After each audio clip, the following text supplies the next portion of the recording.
think about it day and night.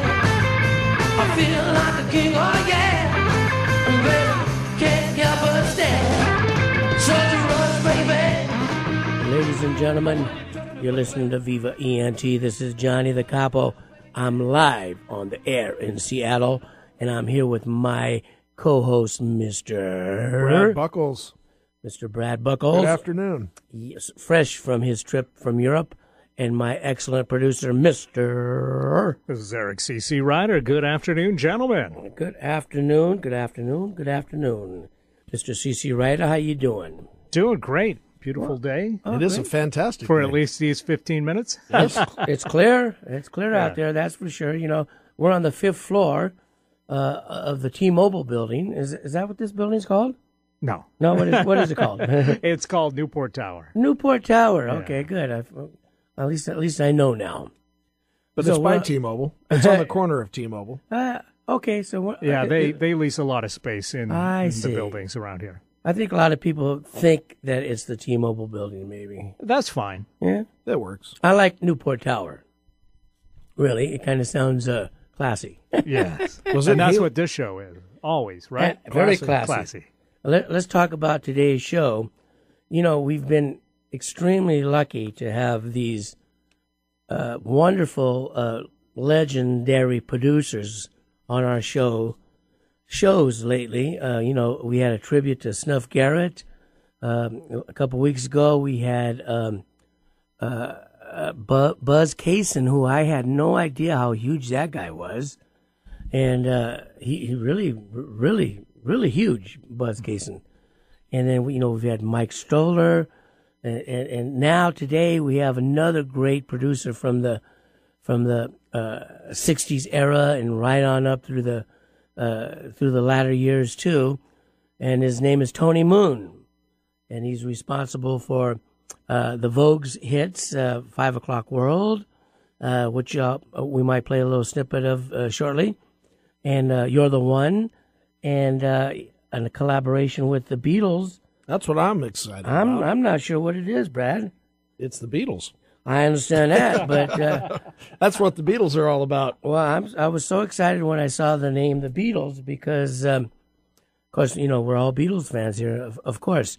And Tony Moon, I can't wait to get him on the air so we can pick his brain and see what the hell happened. Yeah. Something about the live at the BBC with the Beatles or something. Well, very cool. Yeah. And I'm excited to hear about the creation of 5 O'Clock World from the Vogues, because I think that was a great song. It is. And really ahead of its time production-wise for the era.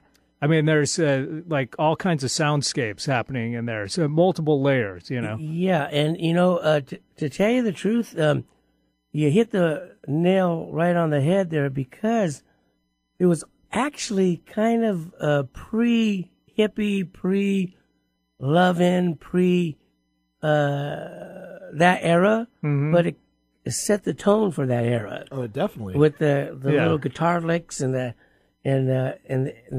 happy. I think for its time, it sounds remarkably modern. Exactly. You put it up against records that come out today, and it sounds surprisingly fresh. I would agree with I that. would put that down to the production.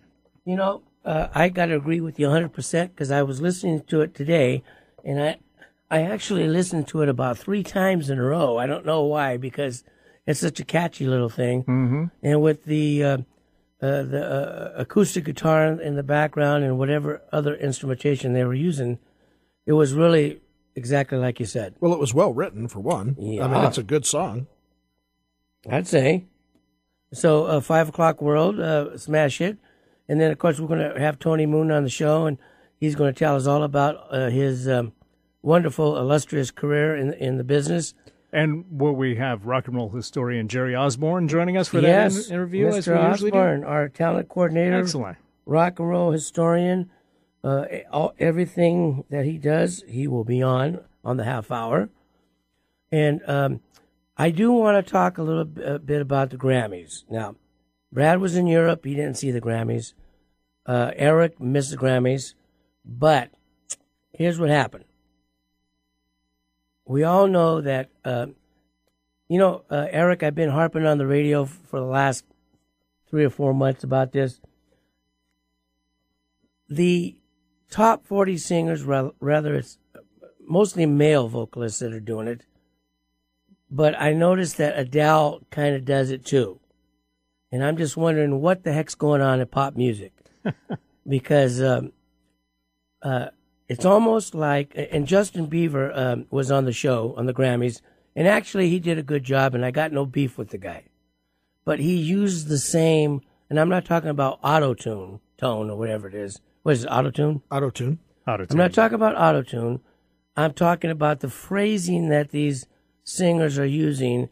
It's Lyrically? Huh? Lyrically? Lyrically. Okay. I'm talking about that they're actually sounding like little kids singing or reciting a nursery rhyme. Like, na na na na na na, na na na na na. You're talking about the vocal melodies specifically? And this tone of voice that they get. It's like they sound like a little kid or something. All right. I Very don't get nasally, huh? Very nasally, very something like na na na na na. It's like a nursery rhyme or some damn thing. I was glad you said except for Adele, because I was going to say Adele can belt it. Adele can belt it. She missed it that night for sure. We all, if you haven't read the... I did read the reviews. Okay. She got taken apart. Well, the fact of the matter is, I'm a musician. I can tell when something goes wrong. She had some sound problems, from what I understand. Basically, she has some vocal problems. Okay. And that's my other beef. Adele, great vocalist. We all know she's a wonderful vocalist.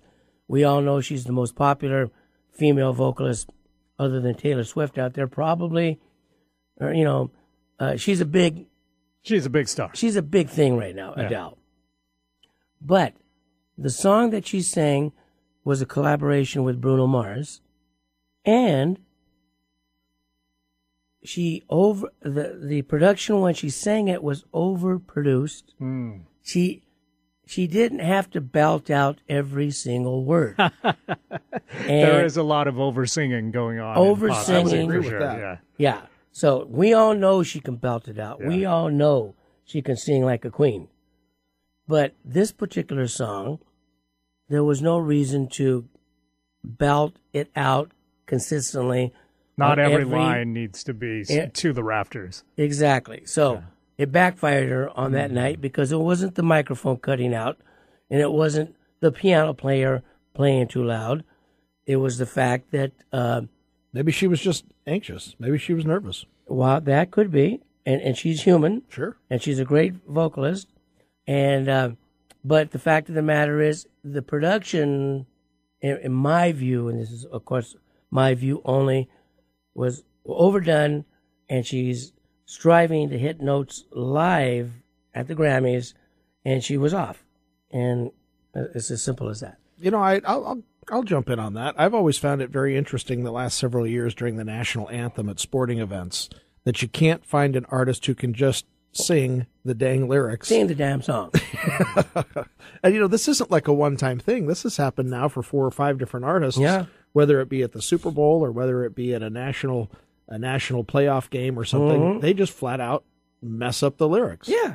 And you kind of figure out, have a teleprompter with the lyrics on it. Right. Have a cue card. Pull it up on your phone. Memorize It's not it. that hard. Yeah. I mean, how do you blow it? But maybe there's something going on in production right now that we don't see. Maybe CBS or NBC's had some cutbacks and they don't have as many people out on the... To be fair to all those people, that's a lot of pressure to be under. Oh, sure. You're under the spotlight, and all those people that aren't necessarily your fans, they're sports fans. They're just staring intently at you as you do this, and that's got to be a lot of pressure. Very easy to, And some of these artists aren't American, let's be honest. Well, there's that too. So they've got to learn a national anthem. That's not their national anthem. I'm not trying to justify it. I'm just saying I'm amazed that they get paid a phenomenal amount of money to oversing or overproduce or to undersing the lyrics. I've just found it fascinating. And, of course, we live in a world today where one mistake goes viral and all of a sudden the whole world knows about it. Sure.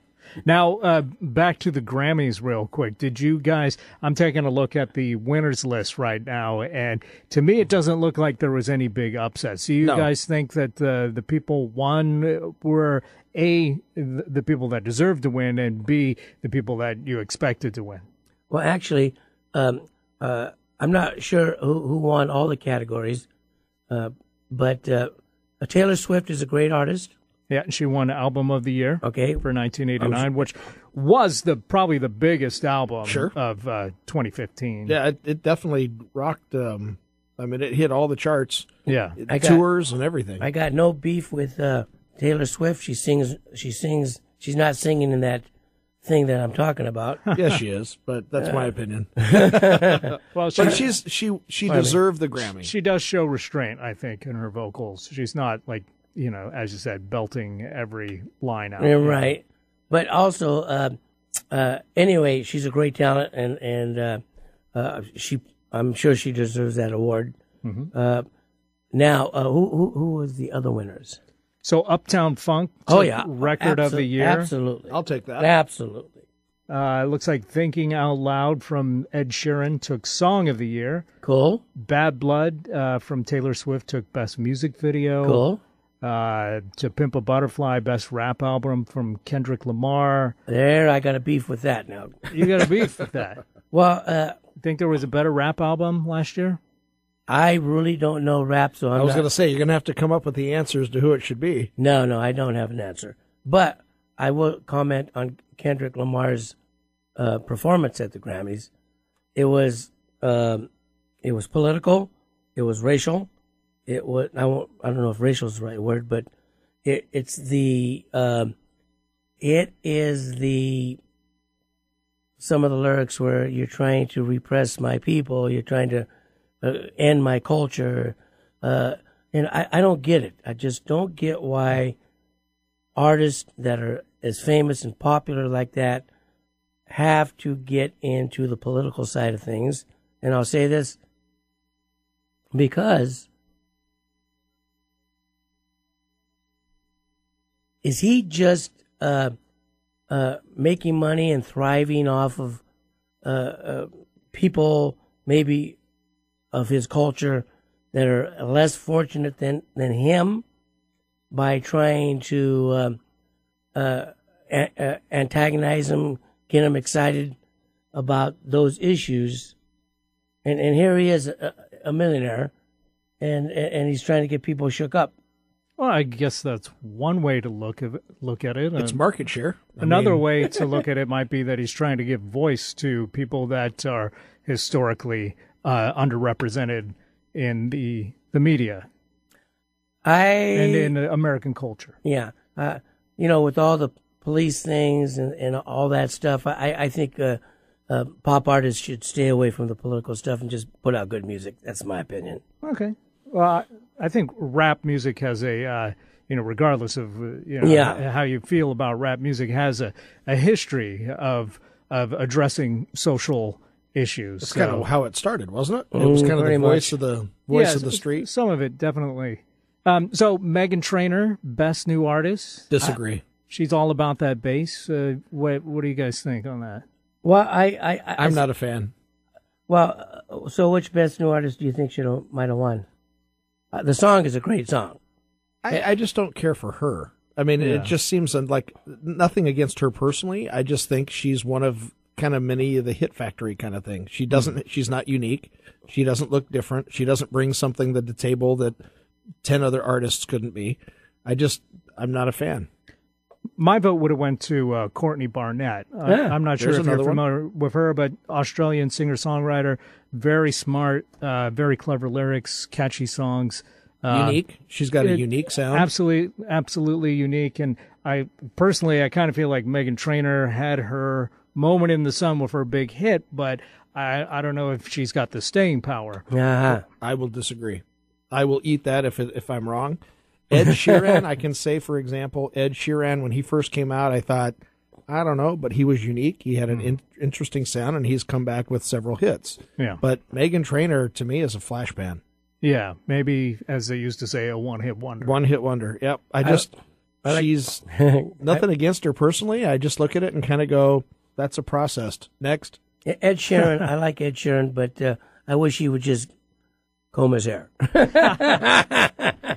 I'm sure there are a lot of people that said that about Elvis back in the day. Yeah.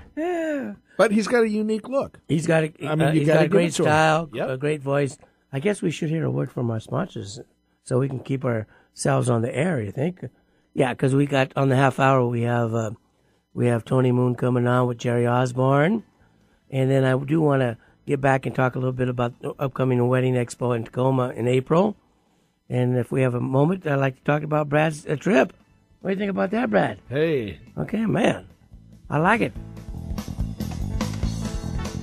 Dr. Amanda Wong and the team at Art of the Smiles provides comprehensive dental services at affordable prices. Their convenient location in Federal Way and their extended hours fits the needs of both families and working professionals. Whether it's transforming your smile through some of their cosmetic therapies or simply having your teeth cleaned, Art of the Smiles provides individualized care plans that address your priorities and needs. Visit artofthesmiles.com or call 253-839-4048. That's 253-839-4048 for same-day scheduling. Most insurance is accepted, from cosmetic procedures to implant placement, molar root canals treatment, or wisdom teeth extractions. Brides, do you want your big day to be stress-free, perfect, and stay within your budget? Well, Brides Club has all the inside information to make your dream a reality. Go to bridesclub.com. That's bridesclub.com. See upcoming bridal shows and events, view wedding vendors and special offers. And don't miss The Spotlight, the premier online wedding magazine with valuable articles you can't afford to miss. Brides Club helps make your wedding stress-free and perfect. Go to bridesclub.com. Check out bridesclub.com.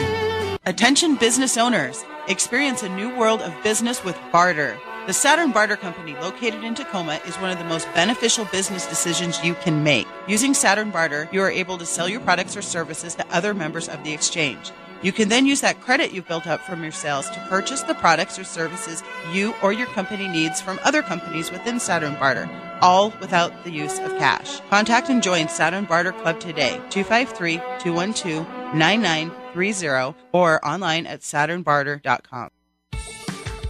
Lights, camera, action. Capture those precious moments at your special event with 1000 Words Events' friendly, fun party services. Make your guests smile with a unique photo booth. Bring the celebration anywhere with a green screen. Enhance the mood with event lighting or pile them in an awesome VW photo bus. Our services provide lasting memories and unique party favors. After all, a picture's worth 1,000 words. See for yourself what we do at 1000wordsevents.com or call us at 253-380-2026. Let's make some memories. Online at 1000wordsevents.com or 253-380-2026. Is your vehicle needing some attention? Take it over to Maddie's Tuning and Shoreline for fast, affordable car care. Trusted, professional. Maddie's services all makes and models and has been trusted in the Puget Sound for almost 60 years. Call Brian Maddie at 206-364-3347 or stop by his convenient location in Shoreline right on Aurora at 152nd. Maddie's Tuning. Call 206-364-3347. Trusted for almost 60 years to keep you safe and on the road. Life's a celebration. Grand Event Rentals makes your event their top priority. They are your full-service, special event, and party rental provider, supplying everything you need from start to finish. Their professional sales team and event staff work with you to create your dream event. With every event, Grand Event Rentals customers' needs are the most important. Whether you're planning an intimate outdoor wedding or an elaborate black tie gala, the Grand Event Rentals specialists make great pride in providing our event planning experience to help create an unforgettable event. Please go and visit the Bellevue showroom, Grand Event Rentals, or make a one-on-one appointment. Talk to them. They're trained, they're knowledgeable, they're event specialists, and they are going to take you through step-by-step everything that you need to make your day a success. Call Grand Event Rentals. Their number is 425-462-7368, or go to grandeventrentalslaw.com. News, traffic, and weather? Now you can get your information fix weekdays on Alternative Talk, 1150 a.m.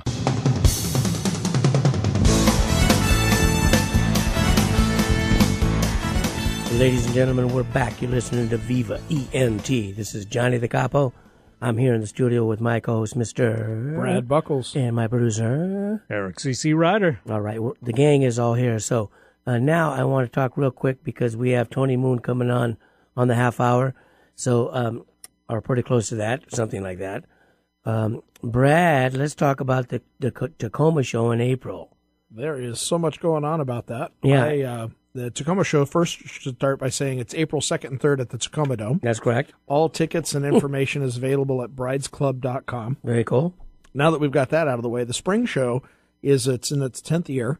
It's a fun show because a lot of companies are coming out after the winter, coming out with their new products, their new services, some new innovative things that are fun, and they want to put it out on the road. They want to see if it's going to work or not. So they bring these to the spring show, knowing full well that this is the last show before the season. Mm-hmm. So they're going to debut a few fun things, a few different things. I just got a call today from a gal who bought a booth who's launching a brand new dessert company who started back in November, did a couple of the shows, and is now ready to basically bring it out. And wow. She doesn't want me to say anything until March 1st, so we'll see. But it's a fun new concept on cupcakes. Okay. I like so cupcakes. Coming to the show, cupcakes are great, but coming to the show will ensure that you get the newest, the coolest, and the most update new trends on the wedding show. That's very cool. Yeah, so Tacoma Dome, April 2nd and 3rd. First weekend in April. Uh-huh. Normally the end of March, but because of Easter, we're going to drop back a week. Cool. Very cool. We're selling, baby. It's coming around.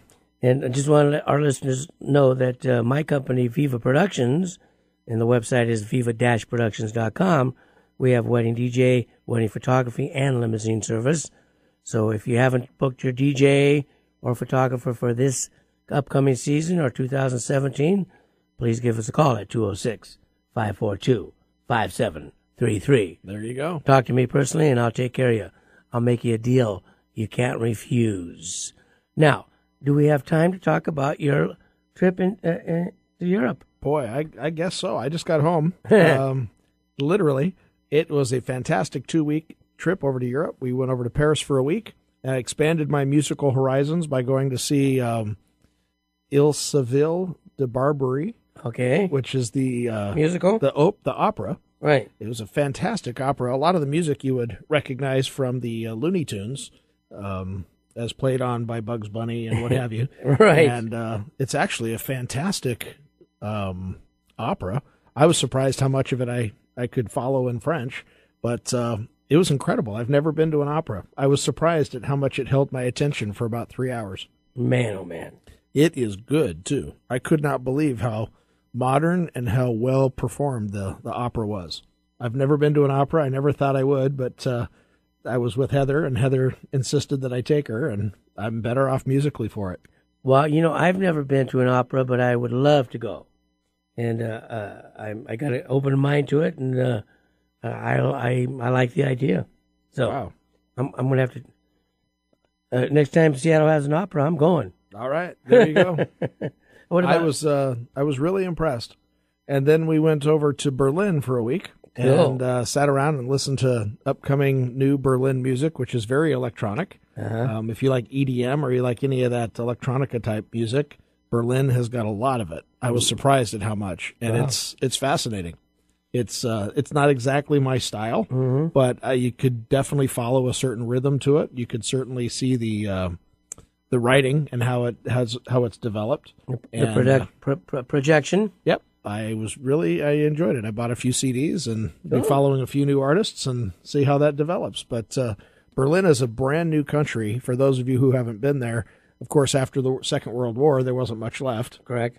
And then a lot of them didn't really rebuild it, as I'm told, until the wall came down at the reunification in 1990. And from that point forward, Berlin is a brand new city. Wow. I mean, new condos and new skyscrapers and new development and new businesses. And we walked into a couple malls there. You'd have thought you were in Bellevue. It was crazy. Very cool. Yeah. So it was a lot of fun. All right. Well, it's just about time to bring our guests on. Should we hear a little bit of the Vogues 5 o'clock world? Why not? Yes. Let's do a little bit of that, that little ditty.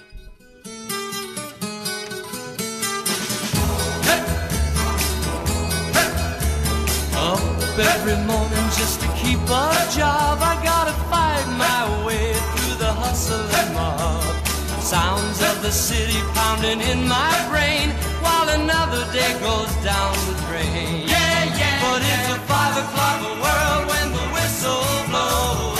No one owns a piece of my time, and there's a 5 o'clock for me inside my clothes, thinking that the world looks fine. Yeah.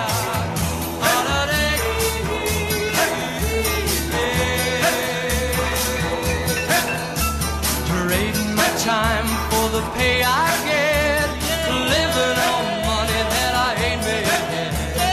Gotta keep going, gotta make my way, gotta live till the end of the day. Cause it's a 5 o'clock world when the whistle blows. No one owns a piece of my time, and there's a long-haired girl who waits, I know, to ease my troubled mind.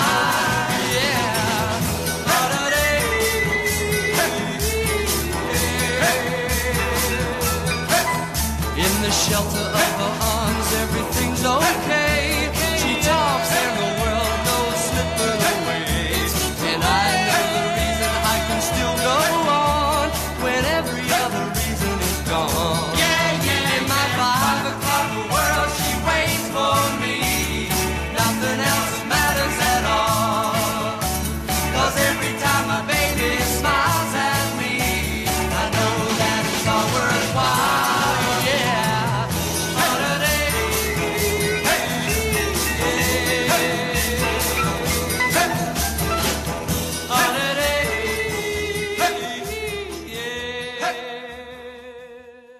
I don't mean that. We're back live. Okay, we're back live, ladies and gentlemen. And you're listening to Viva ENT. This is Johnny the Capo. I'm here in the studio with my co-host, Mr. Brad Buckles. My producer. Eric C.C. Ryder. And we're coming live from Seattle. And we have Tony Moon on the line. Tony, say hi. Hi there, and I'm not in Paris listening to an opera. Okay. And we have Jerry Osborne on the line as well, correct? Oh, I am here. I have been to both Paris and Berlin, so Brad and I could talk around about that, I'm sure. However, today we're more interested in Mr. Moon. Mr. Moon. And, you know, I hate to get things out of chronological order because Tony and I discussed this earlier, and we wanted to start at the beginning. But I know, since we just played 5 O'Clock World, and since he produced that fabulous record, wow, I know that there's a story behind that, so let's hear it, Tony. Yeah. Well, there is a story. There's always a story behind every record. That's kind of an interesting one. I was working for Donnie Kirshner, running his publishing operation in Nashville at the time. Wow. Which was Screen Gems Columbia Music. You know, they had Carole King and Neil Sedaka and Barry Mann. All what I call all the big mid-'60s writers were under his umbrella. And I signed Dickie Lee and Alan Reynolds. They were both Memphis guys. They were both living in Memphis. Of course, Dickie had all his big hits back in the early 60s, and Alan, his buddy, was working at a bank in Memphis.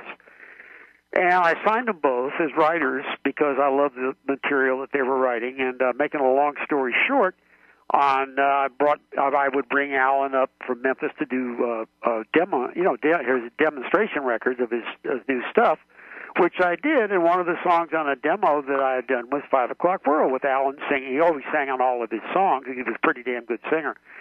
Anyway, I found, Year of the One, the Vogues was like number 5, or it was big record at the time. I thought they were an English group, to be honest with you. Found out they were from Pittsburgh. Contacted the record company up there, and I pitched 5 O'Clock World to the Vogues as a follow-up to Year of the One. I thought it was the perfect thing for them. Well, I was right. They called me back, said, "Hey, we're gonna do 5 O'Clock World with the Vogues." I said, "Great." So about a week later, I get a call from the head of the label up there. They were trying to record 5 O'Clock World in Pittsburgh, where they had done You're the One. And he said, "Tony, could you write down all the players that you used, what kind of amplifiers they used, and kind of guitars and stuff?" I said, "Yeah, sure, not a problem." So I did. I shot him up there. A week later, he calls back and said, "Tony, do you have that track maybe on do you have that song on a 2-track perhaps?" And I said, "You know what, I do," which I did. I had Alan and back voices on one track, and I had all the musicians on another. Cool. So basically what happened was I sent the track to Pittsburgh, and they overdubbed the Vogues on my demo track. And because they couldn't get the sound. I mean, that was why he originally asked about the instruments, because they were trying to capture the feel and the sound that I had on the demo. Yeah. And by the way, that demo, or the track of the Vogues was cut in RCA-B, which is one of the most historic studios in the world. Of course. It's been now a museum. In and that's Nashville. That's where Elvis, my God, anywhere from Elvis, Jim Reeves, the Everly Brothers, Skeeter Davis, I mean, the list goes on and on. Don Gibson, and that was an amazing studio. And I did a lot of my demos over there. They had good engineers and so forth. So that's kind of the backstory on that. Now, when that went number 4 in the nation, they called me and said, hey, why don't we bring the Vogues and we'll do more things, and we'll actually bring them to Nashville this time and we'll record them down there. So that's when I did Land of Milk and Honey and Please Mr. Sun. The next 2 singles were cut on RCA-B as well. Cool. And then we actually cut an album which never came out till about 10 or 15 years ago on one of those oldie record labels out of the West Coast. I can't remember the name right now. And the other songs that I had produced on them finally saw the light of day, years down the road. Wow. But anyway, that's the story, and I'm just sticking to it. Well, that's a great story. And, it's amazing how many hits come out of that studio in Nashville. Oh, God. I mean, I was looking, I teach rock and roll and music history courses here I live in Sarasota now. And I teach at the Lifelong Learning Academy. This is adult education. Cool. And one of the classes I'm currently doing is called Nashville: How It Became Music City. Mm-hmm. So in doing some of my research, I didn't really have to do a lot of research because I lived in Nashville for 45 years. Wow. But was the fact that they were like, they had the number of sessions recorded there, and it was in the thousands. I mean, it was unbelievable. The legacy that came out of that studio. It was really amazing. Wow, that's incredible. And of course, they built a bigger studio. They built what they call Studio A, but B was so historic from about 1958 to about I was going to say 70 or so. They were just going, It wouldn't surprise me, Tony, if Porter Wagner recorded a really terrible song, and I think it was a bad song because of the way it was written. You might recall Sorrow on the Rocks. Bartender, Sorrow on the Rocks will do. Yeah, actually, Porter recorded that song in Studio B, too, and that was number 1 record for him. And you wrote it, didn't you? Yes, I did. And I got to tell you, I got to admit this, and I've never told anybody this. I never wrote a country song in my life, okay? And I was on the road with Brenda Lee, and we just got through doing the Deauville Hotel in Miami Beach.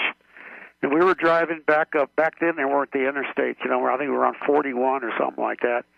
And we were, when we traveled with Brenda, we were in a station wagon pulling a 4x6. I swear to God. I mean, I know that sounds like so far back that Methuselah didn't even have underarm hair, but back then, believe it or not, that's what we traveled in. And I remember everybody was asleep, and I was kind of a designated driver. I would drive for hours. No pills, by the way, just straight ahead driving that sucker, And I remember I had the title Sorrow on the Rocks, and I pulled out I think it was a paper bag. We had stopped at a burger place. I had some kind of funky thing there right there by me when I was driving. I wrote the lyrics to that on that paper while I was driving from Florida back to Tennessee.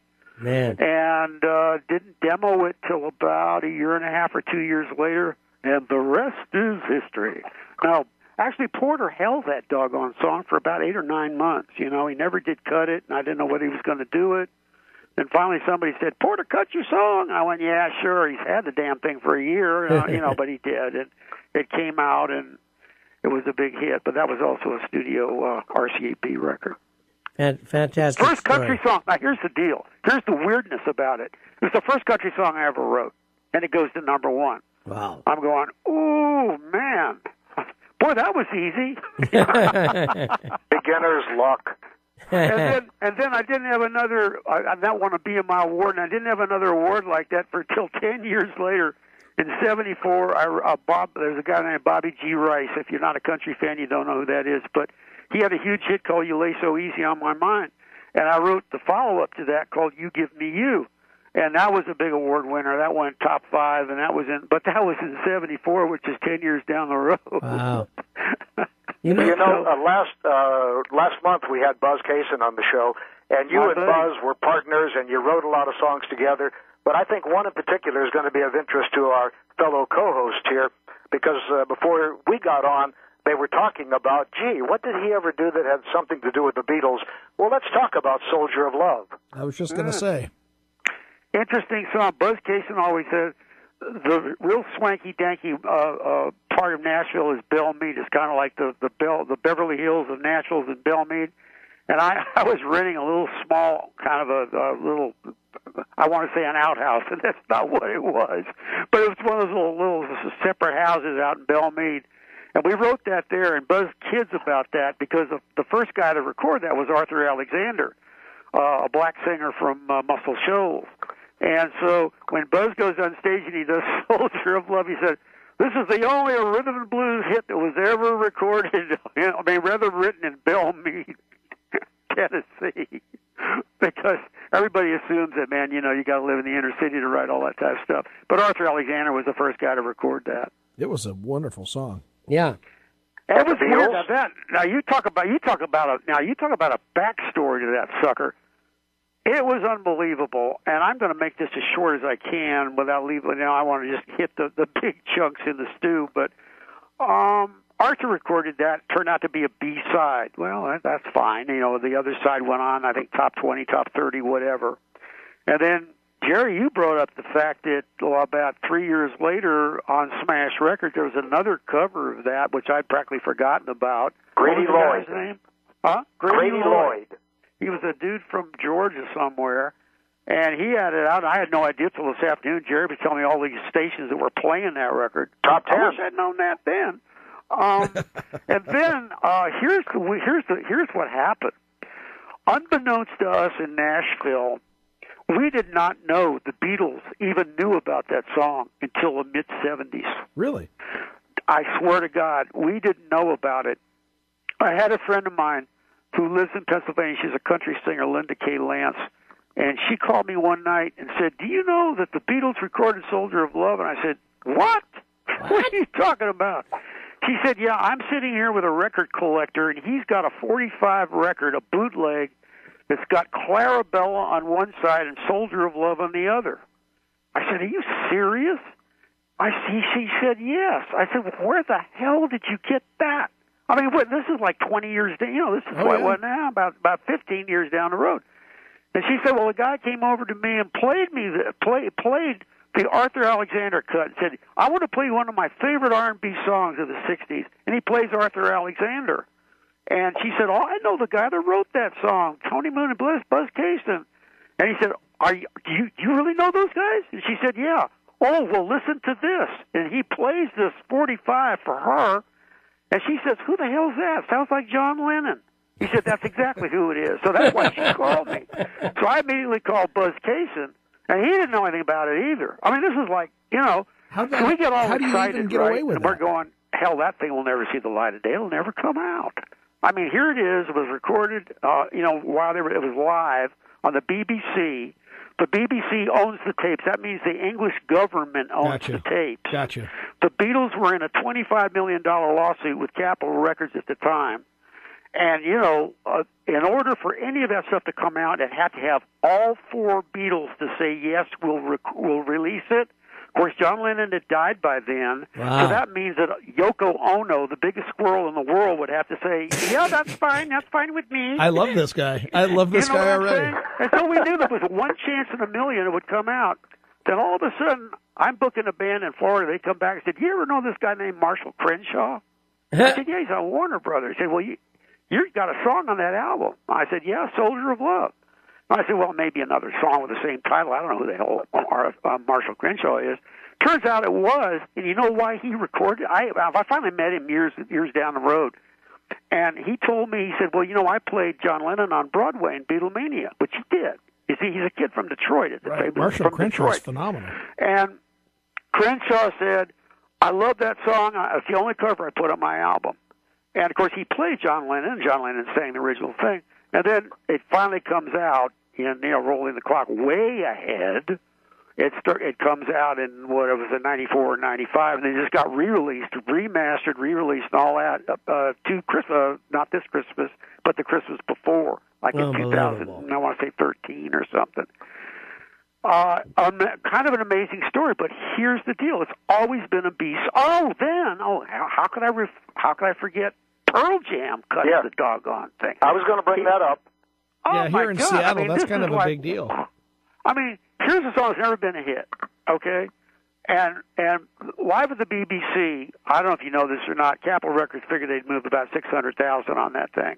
Well, it turns out they moved 2 million units, which is the equivalent of 4 million because it was a double CD. So they had every pressing plant in the world on that damn thing the moment it came out because it was gone. They put out a couple of 100,000, they were zipped out.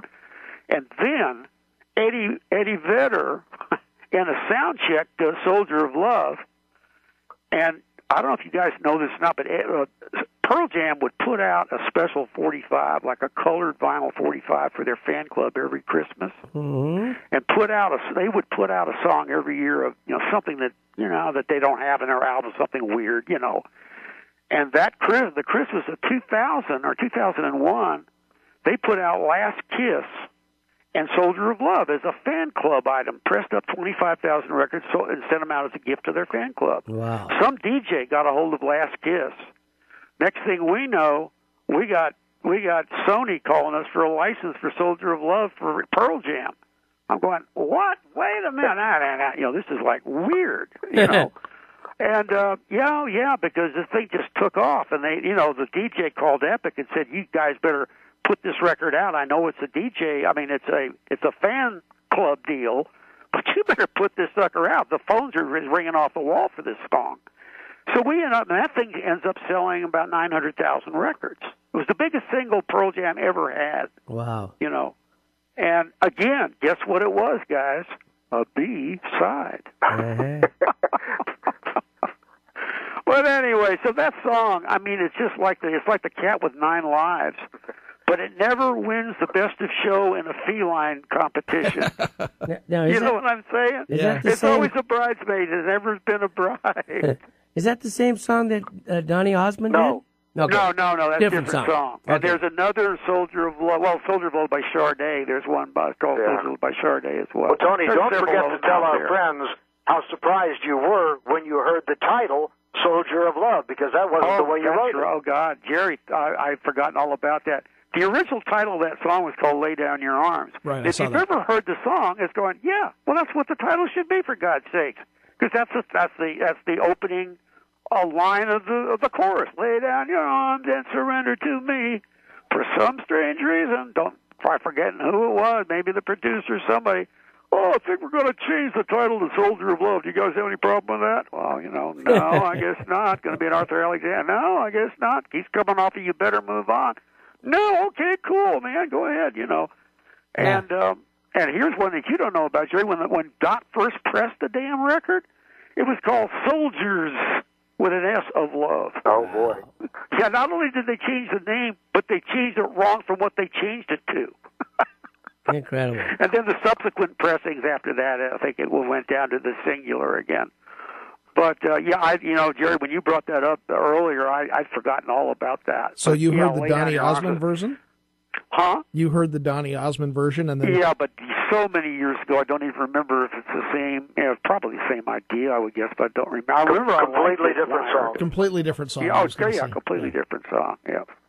I would be remiss if I don't ask you just briefly to cover the Dante and the Evergreens period, because you guys had a huge, huge hit that a lot of people may not have heard. That's true. Depending on where they live. That's a really cool story, too. When I moved to L.A. I grew up in the Bay Area. I was born in New York, but I grew up in the Bay Area in Los Altos. And I was going to St. Mary's College, and I was studying to be a French teacher. I was in, second year or whatever. And I dropped out. I had singing groups in the Bay Area. We had a little local record starting to happen over there, one thing another. And so anyway, my dad tells me, Tony, you're not that good of a singer. And I never have been. I know that. And he said, your guitar playing, so-so. He said, you need to get in the music business part. You don't need to be performing and being a guitar slinger and a singer. You need to get in the business. So I moved to L.A. and become a page at CBS. Cool. At Television City. Smart. Which I dearly loved. But I started playing around little coffee houses and stuff down in L.A., playing old Kingston Trio things and whatever. I mean, you take the country out of the boy, but you can't take the boy out of the country. Well, you can take the music out, but you can't, you know what I mean? Gotcha. I couldn't stop. I had to do it. One night, I met Terry Melcher, who's Doris Day's son. And I met him at a party one night, and I was playing guitar in one of the bedrooms or something. I don't remember. Anyway, he comes up to me and said, well, hey, my name's Terry Melcher, and my dad owns a record company called Arwen Records. And I went, yeah, I've heard of that. Jan and Dean. Jan and Arnie had records on there for a while. He said, well, I want you to come down to the office. So I go down to the office the next week, and I meet this big, tall dude by the name of Kim Fowley. And for all you rockers out there, you know who Kim Fowley is for sure. Oh, yeah. He passed away a couple of years ago, but he was a very big dude in L.A. at the time. So he tells me about this trio that was going to Santa Monica City College called the Pastels. Not the Been So Long Pastels. This is white guys. So he said, Tony, you know a lot about harmony, and you've had backgrounds in singing groups. These guys have got a lot of potential. Why don't you work with them and do it? So I did. Make a long story short, I became a fourth member. I added that fourth part harmony, played guitar with them. Mm-hmm. And we would do the typical things in L.A., get in a convertible and go around Mills Drive-In and sing all the doo-wop hits, and all the girls would swoon around the car, all that crap. Anyway, we got a call. Jan and Dean were buddies with several of the guys in the group, and their manager at the time was Lou Adler, the Lou Adler. The Adler. And it was worth probably $300 million, I guess, at this point. But anyway, the deal was the Hollywood Argyles recorded Alley first in L.A., but there really wasn't a Hollywood Argyles. These were just a put-together bunch of guys, went in the studio, had a couple of beers, and did this crazy song. It went like top 10 in L.A. in 2 or 3 weeks. And evidently Lou Adler got a call from Larry Utah in New York with Madison Records, which was a really big independent back then. They said, man, we need to cover this record. Do you have a group that we can do this with? Well, we ended up being the group. Wow. And so we went in the studio. The producer was Herb Alpert, and we were managed by Lou Adler. Herb and Lou had a production company together back then called Herb B. Lou Productions. Oh. And they sent the master. We recorded it like on a Wednesday, and that sucker was on the radio in New York City like that next Monday. And that record, in 3 weeks in New York City, went number one. Wow. And so now there was a big battle as to what version and so forth. There were actually 4 different versions of the song out, and there were only 2 that were a hit. The Argyles was a hit, obviously, and then we also had a hit with it. Ours was, I think we peaked out at number 15 or something like that. But we had the East Coast because it was an East Coast label that we were on. So we spent that whole summer in New York. But here's the weird thing. That record started R&B. WWRL in New York and WDAS in Philly was number 1. Well, they all thought we were black. So guess where our first booking was? Apollo Theater. No. Well, you're damn close. It was the Uptown Theater in Philly. Wow. So, Georgie Woods, the man with the goods, DAS, right? He's picking us up at the airport, right? And we're all bushy, blonde-haired dudes from Southern Cal. We're SoCal boys. We get off that plane, I swear to God, Georgie Woods, he was black, and he almost turned white when he saw us come off the plane, because we were supposed to open at the Uptown like that Monday. So we were at the Uptown for a week. We were the only white act on the show. We were there with James Brown and, oh, God, who else? Marv Johnson, Lil Anthony Imperial, Fats Domino. And so, but they loved us. Yeah. Thank God, Dante, the lead singer, was soulful, and we did a lot of comedy. We're kind of like a white coasters on stage, and the black audience really liked us. Yeah. And from there, we went to the Apollo. Same deal as the Apollo. Man. No white performers. We were the only one. We were there with Jackie Wilson. Wow. And the great Ruth Jackie Brown Wilson. And whoever. We're down to 2 minutes, Tony. Don't mean to interrupt you, but we're going to have to get you back on the show because it just seems that the half hour is not enough for all these great stories that you have. We've only scratched the surface. Right. So let's get... I want to tell you about Meghan Trainor, too. Please do. Go ahead. First of all, go ahead. If you give me 20 seconds, she's not a hit wonder. She's had 3 big hits. Okay. The first hit sold 6 million. The second one was a 2 million seller, Lips Are Moving. And she's got a huge hit right now with John Legend. And what's so cool about her, like not, like you guys say, well, she's just like them all. No, she's not. She's a throwback girl. Here's a 22-year-old that is really taking her hat to the 50s and the 60s, doo-wop, and those girl groups. Yep. I mean, her stuff is so retro. Yeah, and I'm the one that likes her.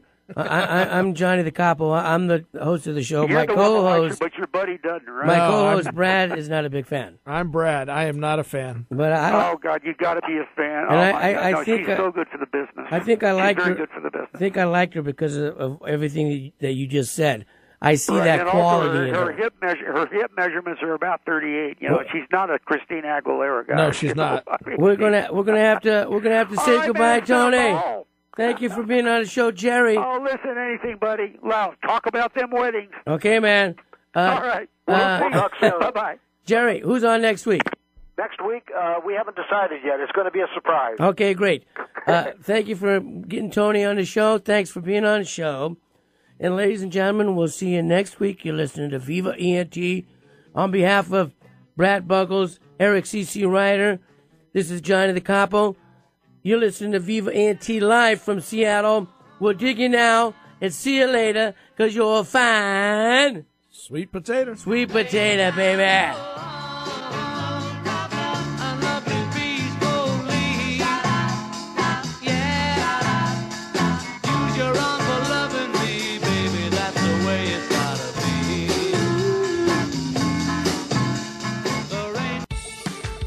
Lights, camera, action. Capture those precious moments at your special event with 1,000 Words Events friendly, fun party services. Make your guests smile with a unique photo booth. Bring the celebration anywhere with a green screen. Enhance the mood with event lighting or pile them in an awesome VW photo bus. Our services provide lasting memories and unique party favors. After all, a picture's worth 1,000 words. See for yourself what we do at 1000wordsevents.com or call us at 253-380-2026. Let's make some memories. Online at 1000wordsevents.com or 253-380-2026. Dr. Amanda Wong and the team at Art of the Smiles provides comprehensive dental services at affordable prices. Their convenient location in Federal Way and their extended hours fits the needs of both families and working professionals. Whether it's transforming your smile through some of their cosmetic therapies or simply having your teeth cleaned, Art of the Smiles provides individualized care plans that address your priorities and needs. Visit artofthesmiles.com or call 253-839-4048. That's 253-839-4048 for same-day scheduling. Most insurance is accepted, from cosmetic procedures to implant placement, molar root canals treatment, or wisdom teeth extractions. Life's a celebration. Grand Event Rentals makes your event their top priority. They are your full-service, special event, and party rental provider, supplying everything you need from start to finish. Their professional sales team and event staff work with you to create your dream event. With every event, Grand Event Rentals customers' needs are the most important. Whether you're planning an intimate outdoor wedding or an elaborate black tie gala, the Grand Event Rental specialists make great pride in providing our event planning experience to help create an unforgettable event. Please go and visit the Bellevue showroom, Grand Event Rentals, or make a one-on-one appointment. Talk to them. They're trained, they're knowledgeable, they're event specialists, and they are going to take you through step-by-step everything that you need to make your day a success. Call Grand Event Rentals. Their number is 425-462-7368, or go to grandeventrentalslaw.com. Attention business owners. Experience a new world of business with barter.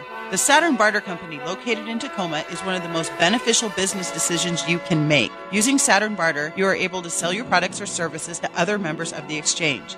You can then use that credit you've built up from your sales to purchase the products or services you or your company needs from other companies within Saturn Barter, all without the use of cash. Contact and join Saturn Barter Club today, 253-212-9930, or online at SaturnBarter.com. Is your vehicle needing some attention? Take it over to Maddie's Tuning and Shoreline for fast, affordable car care. Trusted, professional. Maddie's services all makes and models and has been trusted in the Puget Sound for almost 60 years.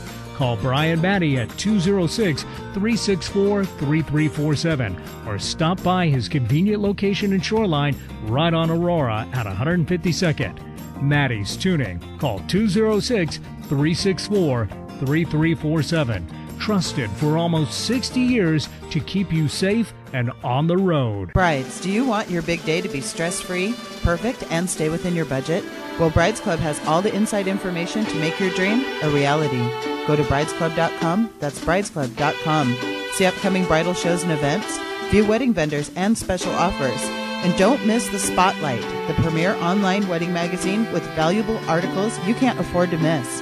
Brides Club helps make your wedding stress-free and perfect. Go to bridesclub.com. Check out bridesclub.com. Club.com. Club.com.